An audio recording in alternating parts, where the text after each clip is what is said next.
You're listening to Level Up Weekly on Radio Harbor Country. Tune in live on the air at WRHC 106.7 and WRHZ 93.5 FM or on the web at www.radioharborcountry.org. Enjoy the show.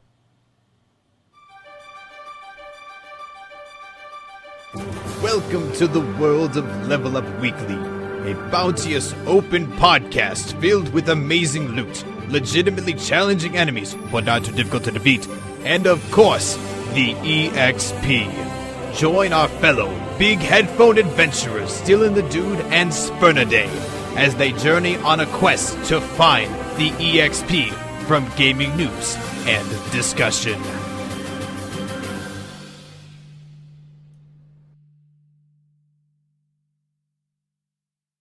Hello everybody, welcome to Level Up Weekly, your weekly XP for gaming news, and thank you once again for joining us on this beautiful Thursday evening, or for you over on Podbean, whenever you're listening to us. Welcome to our show here. Level Up Weekly is another wonderful day, wonderful night, wonderful afternoon, whatever time it is, whatever day it is, whatever type of thing that you got going on, it doesn't matter. You're here with us. It's time to talk about video games, get you on that next level of sensation. That is the internet, and that is video games here. We are so glad that you're able to join us here, guys, once again. Today, as always, I have my good friend here, Dylan. Dylan, happy Thursday / whatever day everyone else listens to this on. Thank you. It is a very wonderful Thursday / whatever day someone else is listening to this on. I say that as they're listening to it in a tornado. If you were ever listening to us in the middle of a tornado, I'd like to just say two things. 1, dedication. 2, you should probably find safety. 3, if you already found safety and you're listening to us from your nuclear bomb shelter, kudos to you. Can I come over if we ever get into an issue with North Korea? And I mean, it'd be a great thing because they can enjoy. We would have the opportunity to rock them like a hurricane. Dan. Dylan, sorry, old person joke. Dylan, that's the wrong show. That's the wrong show. That's your show. That's whatever you do on Fridays. That's right. Thursday's our show. Thursday we talk about video games. We don't be a bunch of classic rock nerds. But tune in on Friday. Punks. Please. Actually, they're punks. We're the nerds. They're the punks. Is that how that works? Sure, that's how that works. We're gonna make it. We're gonna make that how it works. Get along? No, I'm just kidding. I love I love everybody. Anyway, what a week, man. What a week we got coming up here. First of all, Bluehole is just going Bluehole deep into. That doesn't work.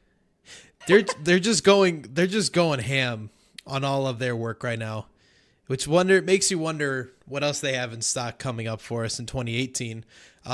There's some controversy going on with some Twitch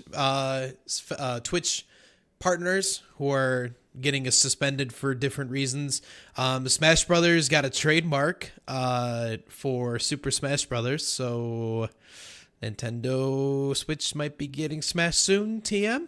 Battlefront 2 and EA got one of the most downvoted Reddit posts in history a couple days ago, and we're going to talk about the Esports Industry Awards and about I'm sorry if I break the mic, the two-time 1993 and 1994 Blockbuster Video Game Champion, winning Streamer of the Year, and he might have an opportunity to do that at the Game Awards in a couple weeks. But we don't just talk about Dr. Disrespect here. We also talk about many different things. We try to get you on that next level experience while I truly try to just create words and not successfully do them because I seem to stutter a lot. But whatever.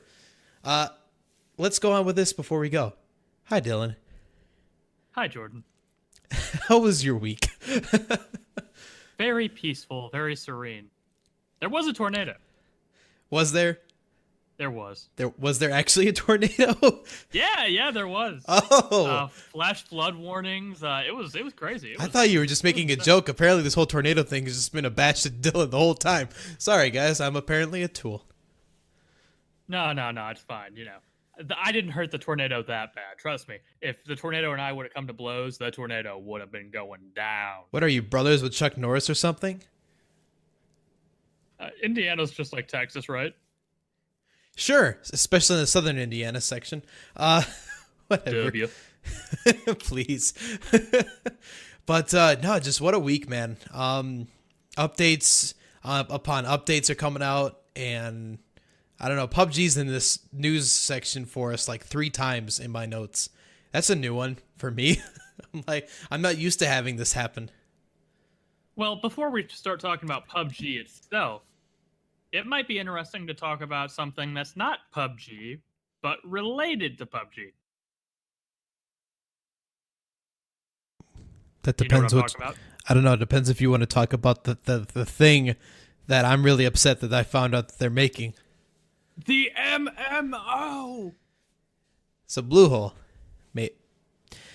I'm sorry. I have to prepare myself for this one because I'm not happy.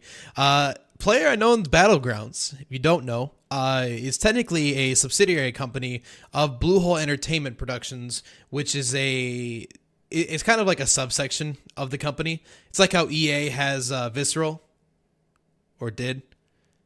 Rip. Anyway. So it's like that.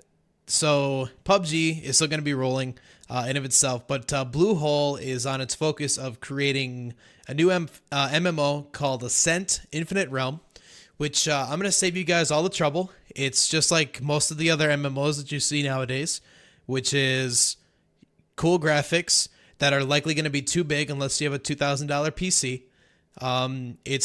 They call it a groundbreaking game. That's another cliche. It's going to have a steampunk and high fantasy type of style to it, which is, I mean, if you're into it, cool. 5 classes will include a warlord, a sorceress, a gunslinger, an assassin, and a mystic, which will have 2 subclasses to be revealed at a later date. And the beta is going to be launching in the first half of 2018. But yeah, this is still kind of upsetting me. I'm going to give it a chance. And I'm probably not going to have as much time to put into it, being a busy college student and all. But I will give it an opportunity. I'll look at it with a lot of scrutiny, but I will give it a chance. And I will admit that might just be because of my love for gunslingers. It's a company that got popular off of a freaking battle royale game, and it's like, let's just make an MMO, because that's the next step we do with our life. Let's take the game that isn't freaking... I'm yelling away from the microphone, not break your guys' ears. You're taking your concept of the Battle Royale game that literally was the foundation and has had multiple nominations for Best Esports Game, Best Publisher, Breakthrough Game, blah, blah, blah, XYZ, left, right, up, down... And then they moved to a stupid steampunk high fantasy MMO. Like, if that was your passion, that's cool. But, like, you have bread and butter, man. You make that game into a AAA title style game. Like, you could make that game the next Counter-Strike if you really wanted to. They really could. I'm a little disappointed, man. I will admit, a lot of the best companies do try to diversify. I mean, look at Blizzard. Blizzard has an MMO, they have a MOBA, they have a first-person shooter, they have an RTS, they have 2 RTSs, and they have whatever the heck Diablo 3 counts as.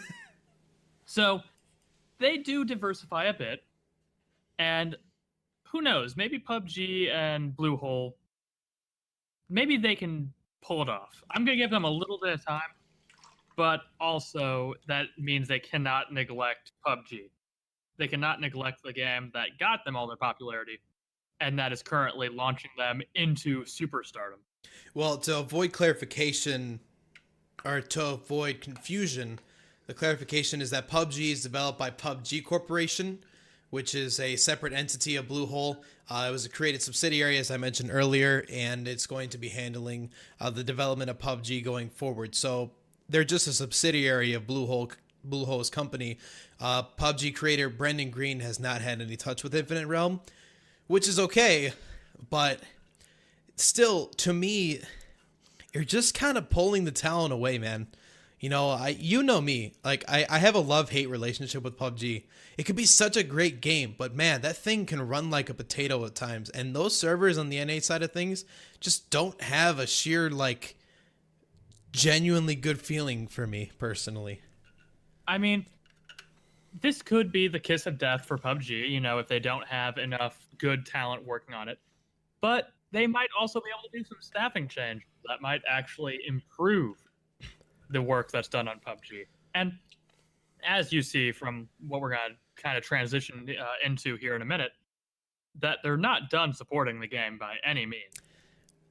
No, but they're still going to annoy us. Or me. I think it's just me. I think really it's just probably me at the end of the day. The salty Jordan. It's the salted Safernaday. The salted Safernaday in the wild. Well, it's fair. I do live in salt water, according to my name. But yeah, the other thing, while we're talking about PUBG is the next thing that we got talking about outside of the new update that comes into play. We'll talk about that in a second. The desert map finally got some information about it, and you know how we said we were going to make a tinier map? It's not going to be tinier. It's the same exact size. An 8x8 kilometer map environment that will just basically involve one giant river and a couple new buildings, but just another map in a drier environment. Now, did we not call this? No, we did. It was a confirmed rumor, actually, a while back. So this really isn't as much of a change as what you would think. But the thing I'm a little disappointed about is I wish that it wasn't true, because I'd love to see a smaller map version of this. Your games would go quicker. You'd have more fun. You wouldn't be hiding in some silly corner, or you could, but then you would likely see less people. You just get a better sense of the game. I would have had more fun personally if it was the 4x4 that they originally were thinking of. Well, for me, I think it would be a better idea to do a gradual decrease in map size. Like, I'm fine with this being 8x8, but I would like for the next map to be 6x6. And instead of a max of 100 players, maybe 75. Just decrease it enough so that you can get progressively smaller and kind of work out the kinks of making maps in your game for different numbers of people. I think if you could... Does that make sense? Yeah, I see what you mean. I think what would be nicer is if we just had general map variants in and of itself. It'd be nice to, instead of like, here's a fog game, here's a rain game, maybe if we just had a desert map and we had a regular map that they've had originally, and maybe, excuse me, maybe you have one that's in a heavy forested area, like a rainforest. There's a lot of potential that you could do with that game. So maybe this desert map could lead into something, but I hope that it leads into something good, to be honest with you. I forget. Did I ever tell you about what my biggest want or hope for PUBG is? Probably, but maybe you just tell me again, because I'm not sure which one that was. What I really want to happen is for them to have an update where you can fully customize your custom games. And by that, I mean you can pick where the circle, like you can make presets where the circle will be, where it'll go down, how fast, like just very customizable changes rather than just, all right, let's see, you can pick lives, weapon spawns, like be more specific. Be more ambitious, I guess is what I'm saying. Make it so that private games are a little more fun and specific rather than beforehand.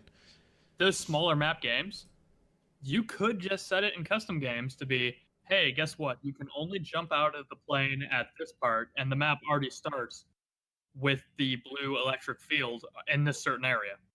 So you start in a more condensed area. Gotcha. Like, that would be, I think that could work. I agree with you. I think I know what you're saying on that. I think it would be very interesting to see what that would develop. It's definitely a potential to see what unfolds out of it for sure. Safe to say though, I am skeptical is the say that I'll put it into. But the new update gives me some hype, some hope, and some new life to the game. Steam Community published on there recently, or I rather should say PlayerUnknown's Battlegrounds released it, that they're going to be doing some different updates on the test servers that hopefully will be implemented onto the regular servers here soon. One of their main things is that they're going to be changing a lot of the ballistics of guns to really kind of portray a realistic aspect to it. So your Car 98 shoots relatively the same type of distance that it would in real life in terms of relative distance versus other guns, your semi-machine guns. Zeroing distances are going to be altered, and some other little things that go into play, which is a big little plus to see in this circumstance.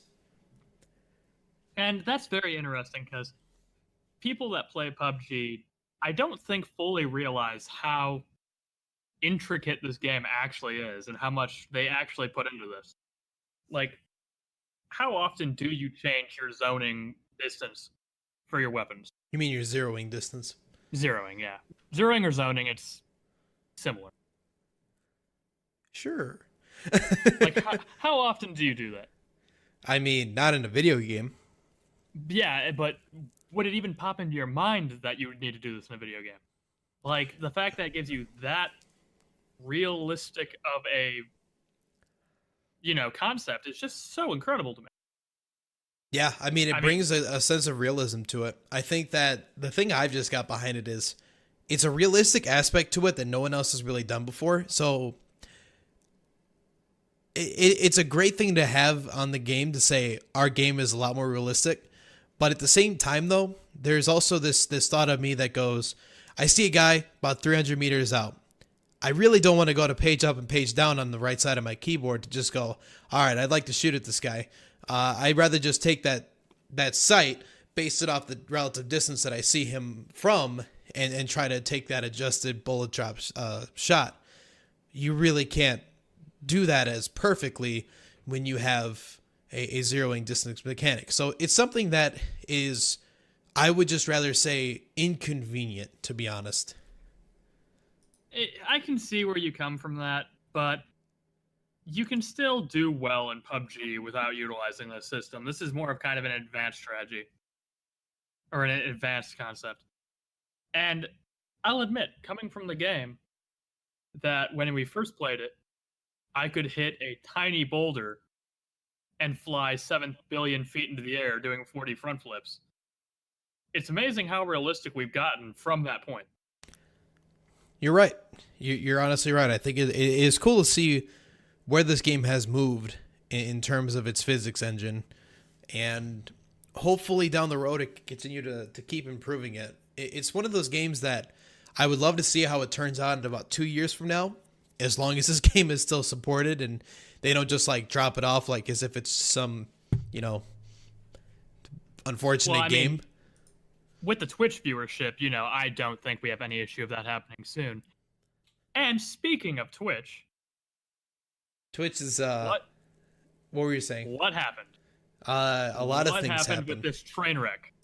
Well, there's a lot of things that happened as a train wreck, but the one thing that struck out was I read this today, and I didn't really know that it really happened until it was brought to my attention. I think this is an article from Polygon that talked about the two gamers who got this suspension, which was kind of ludicrous, to be honest, to see. For those of you, well, one of them is kind of a play on words because there was a train wreck that happened, and this guy's name was Trainwreck. He's a streamer on Twitch, partnered streamer. He has played different varieties of games, World of Warcraft being one of his main ones. Followed a 5-day suspension following a hateful rant against the community of female streamers on the platform. Basically, in his VOD, it shows that he had called out a group of female streamers who he felt were kind of just like taking over Twitch, and he went out to really big accusations, calling them basically to keep this radio friendly, open-legged door policies. I don't know. Nice terminology. Sure. Just basically just really kind of, flirty people, I guess is a better way I could use other than open leg policy. But and just really just accusing them of stealing other people's subscribers and viewers because all they're doing is just using their body for attention and for views, which then brought into the Twitch representative that told Polygon that the company doesn't comment on terms of service violations, but then when asked for more details on the terms of Trainwreck's suspension, Trainwreck's account was still down at the time of this writing. So they really don't try to cover their TOS violations publicly to other people. Otherwise, that could really lead into some deep ground. Yeah, and this is a weird thing, especially for you and me, because you and I, we both are in broadcasting, both on Twitch and on the radio, where you can hear us now. And we really, neither of us are girls. Both of us are Are you assuming my American gender, males. Dylan? I am assuming your gender, Jordana. Well then. But neither of us are really in a position to do what some female streamers do. And on Twitch especially, would it be safe to assume that a majority of people that watch live streams on Twitch are male? Yeah, the demographic really kind of fits into the male category. And would you assume that even though there are the ones that are going to have different sexual interests or different things that they're into, would you assume that a majority of them, if not at least a decent amount, are straight? I won't trigger anybody, but yeah, let's stay with that for your example. Yeah. So these girls are going to have a natural advantage. And I'm not saying it's because of, them exploiting themselves. I mean, even female streamers that just sit there and play games without, flirting or anything, they still get views simply because they're girls playing video games. That's not something that all guys are really used to seeing. Well, I think But Go ahead. Yes, go ahead. No, you go ahead. My point's on a different subject.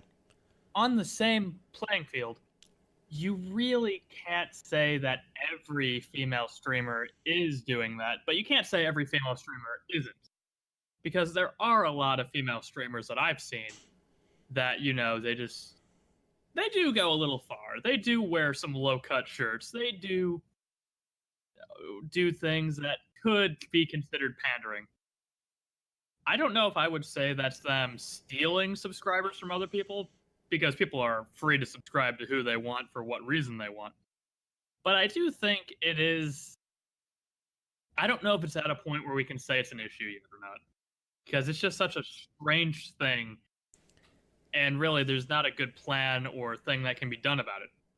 At least not to my knowledge. See, the other thing is, it's a really touchy ground to really set the definition of what is really considered I guess I can call it a bikini streamer, or, someone that is just kind of going for the skimpest clothing. Because, I mean, let's just kind of be honest. I mean, that might just be the regular preferred comfortable style of clothing. I mean, if I was a guy that I had a fairly confident body and I went out and I streamed in a tank top, I wouldn't get in trouble for it. But, I'm sure women / homosexual men might be like, yo, this dude's good looking. I mean, people on television, they're fairly nice looking. I mean, television's had a lot of their ground in some semi-sexual natures. So for us to really kind of go on and be like, yeah, that's wrong and it shouldn't happen, is kind of a touchy ground. Because, I mean, yeah, there's some obvious cases. There might be people that you can really pinpoint what they do. But there are situations that you sometimes can't see that, though. You can't see it, obviously. You might see people who are just in it to be like, you know what? This is me. This is how I am. And that's their personality. That's what they've built. If someone's got like I said before, if I have an attractive body, I'll probably wear a shirt less often. I mean, shoot, let's just be real. I mean, if you're a dude with a six-pack, you're likely to not wear a shirt as often as someone who's, 500 pounds overweight. That's a big number, but anyway, it's that's just how it goes. We can't And necessarily really set that definition ourselves. and to be fair, I don't think that's the biggest issue with this. I think the biggest issue with this is the difference in the punishments for breaking Twitch's terms of service, which this article also goes into. Someone who had a misogynistic rant, well, I'm just going to call it what it was. It was misogynistic because it was hateful of other female Twitch streamers stealing their subs. And that, did deserve to get some sort of punishment. However, a female streamer had nudity featured on theirs and got suspended for a much shorter period of time. What do you think about this, or what do you think of Twitch's terms of service and how it handles different instances like these? It's a situation where a company has not set out an exact, detailed plan on how they would really deal with these scenarios. There isn't a sequence of, if you do this one time, you get X amount of a suspension. If you do this multiple times, it results in multiple day suspensions. They don't really have the solid concrete foundation. They really just have to base it on what their opinionated best judgment is and what their current guideline is set to be. I mean, yeah, there's a few things that they put in there that is on Twitch's terms of service that says you can't do X, Y, or Z. You can't endorse sexually explicit content. You can't really kind of just use, I'll just TLDR this, you really can't just like use your own body as the stream. On Twitch, you're focused on gaming or some form of gaming. Some exception kind of goes into the IRL section, which got updated after this post apparently. But the weird thing is that, like I said before, I just don't think that's in our nature to really kind of put the judgment to it. Let's be real, Dylan. Like, are we qualified, as Twitch viewers, streamers, well, / streamers, I should say, and broadcasters to really say that woman or that man is wearing too ridiculous of clothing, therefore they should be out? Well, trust me, Jordan, I am very familiar with wearing ridiculous clothing. I've seen your profile. It is colorful as heck. I've seen your profile picture too. I know, I look pretty good, don't I? But I mean, it is really hard to set those standards. It is really hard to set those limits. Did you ever have in high school? Did you ever have those silly fingertip length for shorts? Oh, yeah. Let's touch on that for a second. So, like, at my school, we were like, your shorts can't hit like 6 inches past your waist or something like that, or whatever that rule was. You couldn't wear too low cut of shirts or tank tops, just purely. I think that's what the rule was. And for us in general, the whole crew, girls couldn't wear yoga pants / sweatpants, and guys couldn't wear sweatpants / joggers. So safe to say, most of us wore some form of jeans or khakis. So we were pretty conservative at our school, but that's not what I'm going to go into because it's a totally different situation. But I use that as an example because, I mean, yeah, that was our school's policy at the time, and that's their decision because they make the rules. But like I said before, in this circumstance, to say that person's wearing a tank top that's approximately 2 inches too low, and therefore I'm distracted to that, as an audience member, if I don't like it, I'm gonna go and leave that location. I mean, I've been to girl streams before and just been like, you know what? Maybe they're just a little bit not my taste. They just don't have a personality, and they're kind of just there to be an eye candy form. And that's just my thought. That's my opinion. So I don't just go out and make this giant rant about it. I just go, okay, I'm going to back up.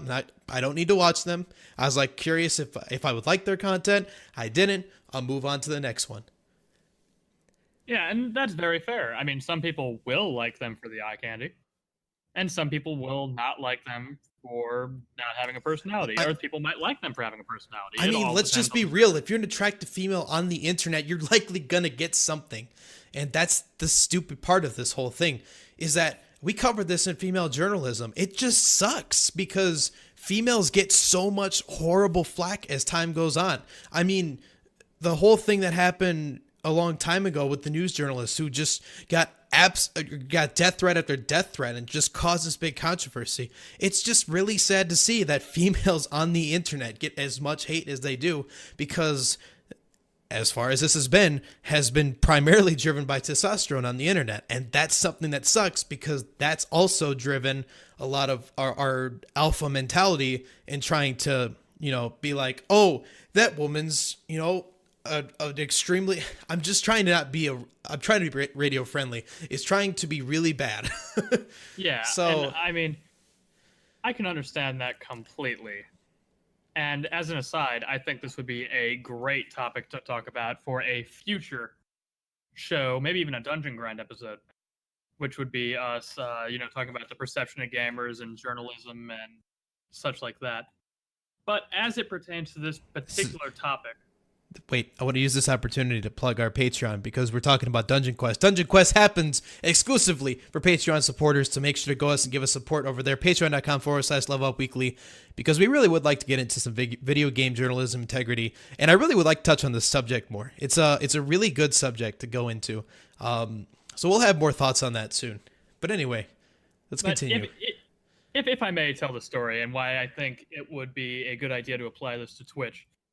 You had a more conservative dress code at your high school, correct? Sure. Well, one time I got in trouble, me, Dylan the Dude, for wearing jeans that had a hole, maybe about half an inch to an inch above my knee, like on my jeans. And I got sent to the office during high school because I was, quote unquote, dressing too promiscuously. Now, I'm glad these rules are in place to get those extreme cases, but in a case like that, it was completely ridiculous because you've seen me.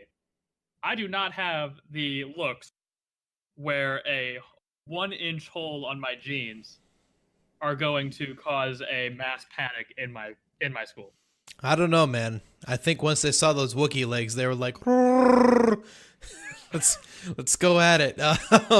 Wow. Hey, my thighs are amazing. That was savage. That was. I give you credit for that one. You're welcome. But I do think rules like these could work for Twitch. Like, you can't wear certain clothing, and I'm not saying, be super strict and stringent on it, but just make general guidelines, like you can't stream in only a bikini.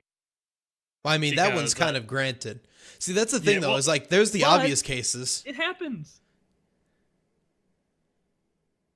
I've seen Twitch streamers out by their pool wearing bikinis, and I'm like, wow, this is totally not trying to exploit anything.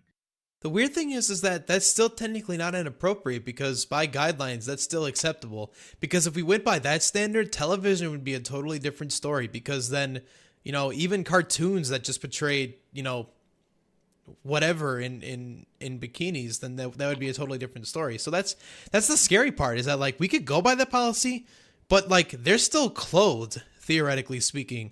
So where's the line draw? I don't think it's in the clothing. I think it's just in the personality. I think it's in that. But seriously, I think we should talk about this another time because then otherwise we're spoiling it for the other time. Let's save it, though. I really enjoy this conversation, but we'll save our thoughts on this for another day. Dungeon Quest, patreon.com/levelupweekly. Anyway, so next thing we got is the Esports Industry Awards. I'm happy. Are you happy? The winner deserved it. The best streamer award. The two-time. Listen, I'm a big fan of Dr. Disrespect. I'll be honest with you. That man has really reinvented and revolutionized the Twitch streaming platform. I will give him the respect that he deserves. That man is legitimately 6'8" and as scary as he be whenever he gets interviewed because everyone's shorter than him, and he just kind of looks at them and goes, "What are you looking at?" He did what MTV did to television back in the day. And creating this personality, this iconic brand for the medium, which of course was television. Dr. Disrespect has done that with Twitch the way MTV did that with television. And I give him all the credit in the world. for doing it to the incredible success that he has had. Okay, but I do want to get into some criticisms about the esports industry awards, though. All right, let's get into it. I did not like the hosts. They are probably genuinely great people, and they did great work. I unfortunately don't even know that answer. I'm kind of sad at myself now, but the thing that I was kind of sad about was just the dialogue that was given between, okay, I'm going to just use examples. Okay, I go to an award show ceremony. I go to even my old school Winterfest would be like, we're going to still create a show while also administering awards with our special guests who are also stars in the industry. And they did that part okay. I wasn't upset about that. But my issue was just that it was like, here's this person, boom. Here's this person, boom. Here's this person, boom. Here's a joke that probably just kind of got made up on the spot and I thought would be kind of funny, but it wasn't really written out and executed well or really just formulated to make a good punchline. So, plus, just solo it. You don't need two hosts up there. Just make it one. Here are the names of the hosts who hosted the Sports Industry Awards, because there were 4 of them that rotated. And to me, it's very interesting what their backgrounds were. So you had Julia Hardy, who is known for doing a lot of different UK video game related things, including the presenting duties for the BAFTA Game Awards, the Worldwide Minecraft Convention, and things of that nature. So, I'll give her credit. She has the background for this. Nikki Shields was a pit lane reporter for the Formula E Championship, racing. So that's how she was here. O.J. Borg is a filmmaker and contributor to some things on BBC America and ESL related events. So, sure. And then Adam Savage, who hosted Activision blogs. That's basically what he did. And he actually is a former MLG player for Halo. So again, he has it. But for some reason, when I was watching this, these guys didn't click, really. They didn't really have personalities that meshed. They kind of just seemed like they were individuals going up there to talk, but not really play off each other. This happened when I started growing an interest in this. This happened for sure last year as well, where they brought in hosts that they weren't top-notch. Now, of course, I'm not saying go hire Jimmy Kimmel. It's really difficult to do something like that, especially with the budget that they had. I mean, they hosted that event in if I remember right, I believe it was a brewery in London. A very nice brewery, of course.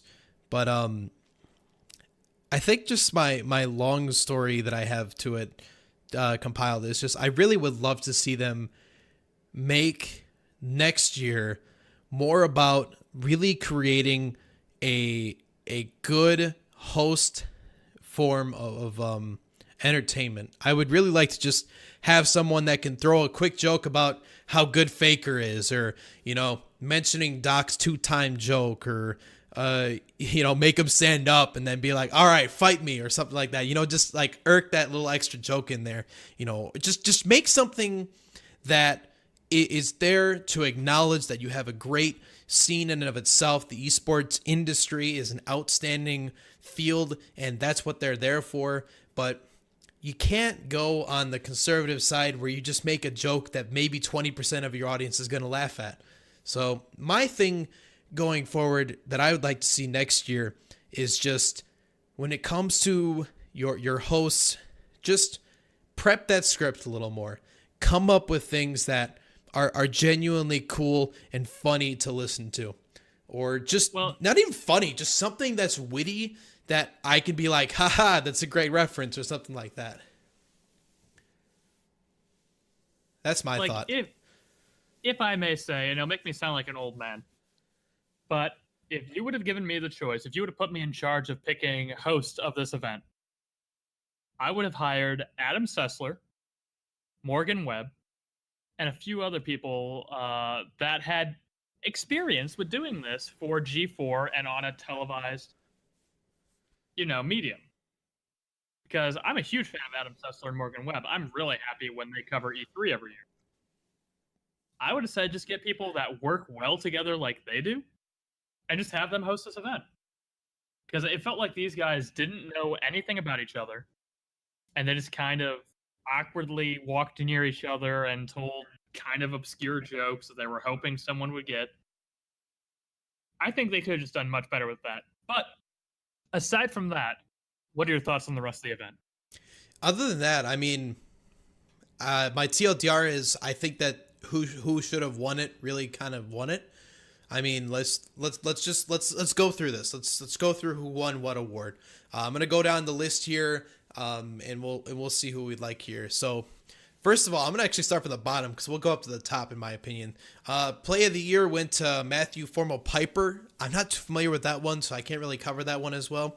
The esports player of the year for the UK was Spencer Gorilla Ealing. The unsung hero went to Rhine Gold River, Megan Cutrofello. Esports team of the year went to Optic. Rookie of the year for PC went to Abe Hobbit Kasanov. The rookie of the year for console went to Victor Punk Woodley. Personality of the year, which I was glad, went to Jokes, I think is how you say their name.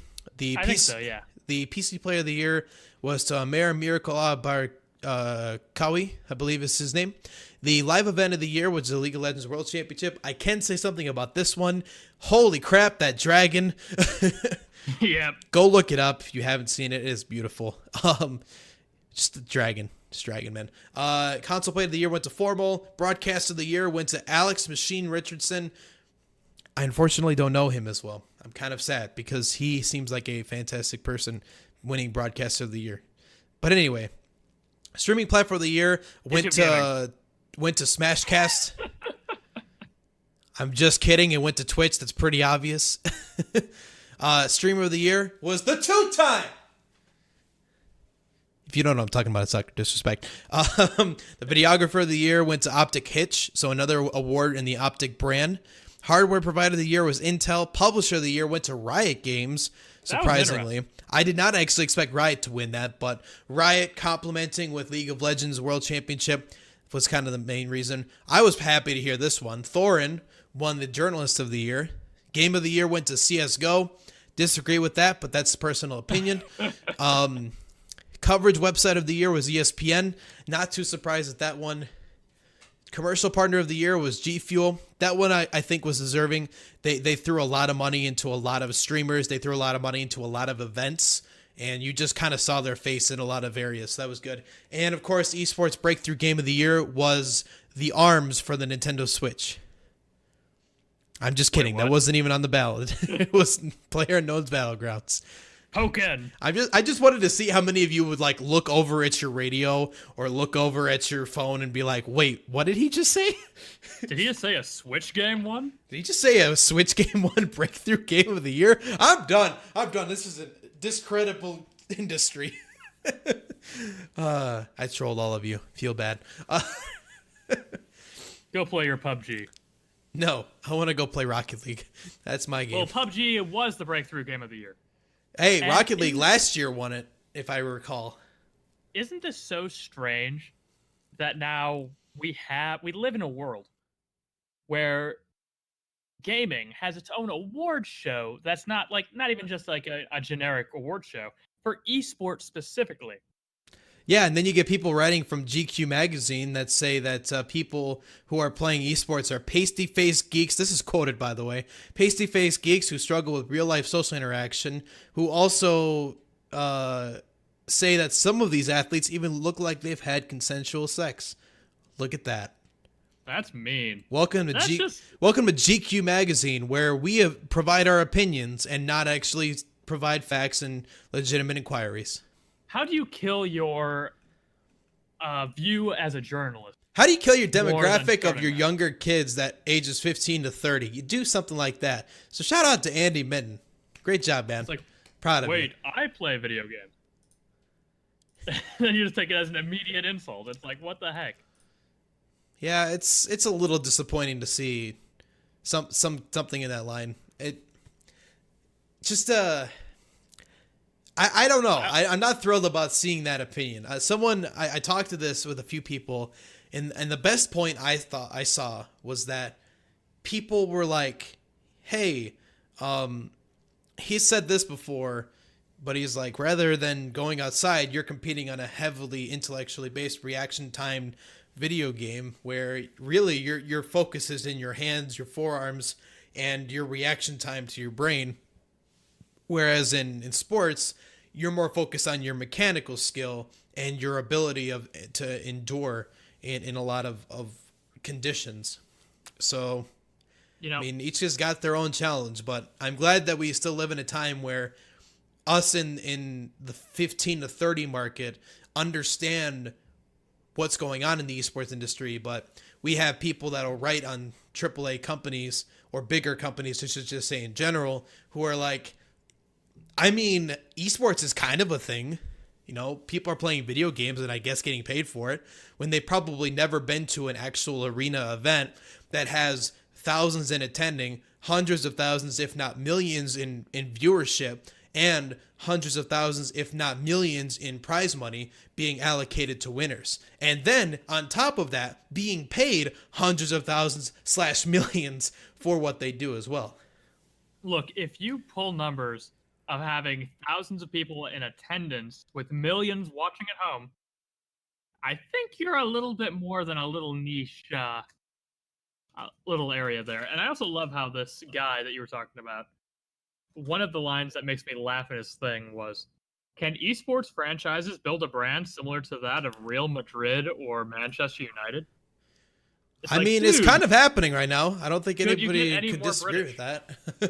Well, to be fair, this is an article in the UK, so I won't bash that part.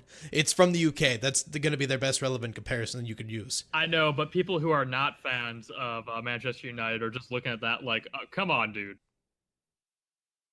I mean, we really talked about this before in episode 2 that we had, and this wasn't even aired on the radio. So for those of you that have never seen that before, check it out on Podbean. One of the things that we talked about was the definition of a sport, and the sport was that it was a physical activity that involved typically entertaining people. That was the Webster's base definition of what a sport was. Therefore, meeting the requirement that video games could put into play. Therefore, showing that esports is an actual relevant term, because esports is a differentiation of regular sports, but regular sports are actually working with esports to really personify and create something that we see today. If people like ESPN are working with esports, they have to have some things in common and that they have to see something in esports. I mean, I'm just happy that now we have our own awards for esports. A lot of these awards were very well given out, even though you might be a little offended that Rocket League didn't get a top nod.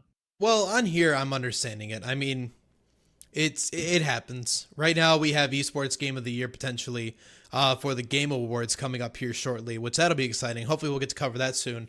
It's going to be interesting to see what that one's going to unfold for us. But safe to say, I'm excited. But speaking of people, Dylan, that are ticking me off, I think today has just been an episode of how much salt can Sfrenade take. Because so far, salt is in your tank. How much? Please. Because the next thing I have on my list is talking about the company, otherwise known as Ew Art. I don't know. I couldn't think of what I could use for A. EA Games. Extremely abysmal. Thank you. Dylan just beat me at my own game. Thank you. Extremely Abysmal, aka EA Games, decided to put out Battlefront 2. Battlefront 2, if you don't know, is the sequel to the original Battlefront, which is a Star Wars-based game. This one actually involving a campaign, which so far has shown to be fairly promising and exciting to see. But the main thing we're going to talk about today is well, you guessed it, the multiplayer aspect to it. Yeah, this one's kind of fun. So they've had to do a lot of tweaking since that game released. So in the initial startup, in EA Games, they basically wanted players to buy into the economy of Star Wars Battlefront 2. And by that, I mean you buy the full game, and then you'll buy more in order to really unlock your hero or to do other miscellaneous things. But eventually, publisher didn't really understand what economy that it was going to deal with. Long story short, when you wanted to get a Jedi/hero, you had a ton to do in order to actually unlock these guys. And your regular battle would have maybe 2 guys face off in the team of 30 versus 30 that would have this amount of heroes.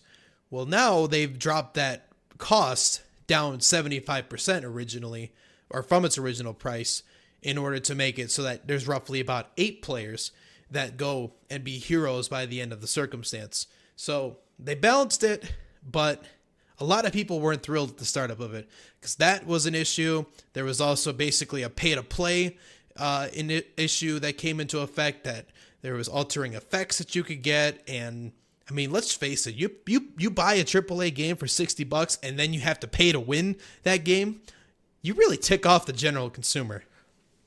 Well, I really don't know of anybody that thinks that Extremely Average Entertainment is one of the best companies around. I really don't know anyone that is huge EA supporters. But it didn't seem like it was an quote-unquote adjustment.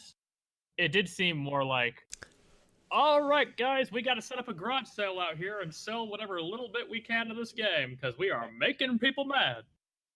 Yeah, exactly. Early access LOL really did a good job of making sure that they decided to tick off people right at the bat. This is funny. When their posts originally came out saying, you know, that they acknowledged the issue or something maybe about the release of the game. I don't remember the original post because I don't see it anymore. Was given one of the most downvoted Reddit posts in the history, registering at over 400,000. Man, that's negative karma. That's not good on Reddit, man. Pretty bad. Those Reddit users out here that are listening right now, just know you don't want 400,000 downvotes on a vote. It's not good. It's not good. But I will admit, from what I've seen of the game, it does look gorgeous. I do want to give the game a shot. But if you think I'm going to get as into it as I did Overwatch or PUBG or anything like that, you're going to be disappointed because just like I am always disappointed with extraordinarily... I'm trying to think of another one. EA Productions. I think this is going to be a game that, just like Battlefront 1, sells okay. You could say you another makes some one. Money. What was that? You could do you another one. Oh, yeah. I'm just thinking of, I mean, at this point, I'm just like, we should just do acronyms for EA. EA. I don't know, we'll come up with something. But this game, just like all other EA games, is going to be the same. Rocky at the start. Yeah, it's going to sell and not going to maintain that player base for over a year. Listen, the only effective way, and it's so sad because we get all these major concerns in the way and we go, we shouldn't buy this game, and people still buy this game. It's like you have a mallet and you use this giant mallet to hit your knee and you go, ow, that hurt my knee. But then you go, I like this mallet though. So then you hit your knee again and you go, ow, I don't like this feeling. And then you go, I like this mallet. And then you hit yourself again in the knee and you go, ow, I don't like this mallet. And then you go, but wait, it looks nice though. And then you hit yourself one more time. That's what it feels like to buy games from EA in the last few years. Heck, since the time of before or after, I rather should say, of Command and Conquer. Oh, gosh. Even then, it was still... No, it was a different time. It was a different time. You did do a really good job of just linking masochism and EA and playing EA games together like that. I like to say that I do really well with extra assets incorporated. All right. Enough EA puns for now, though. Oh, but I like those. I know. Puns are good. We have a lot of dad jokes, but we don't have a lot of time left on the show. So is there anything you'd like to add before we wrap things up here? Yeah, EA Games more like challenge everything that's good about a game.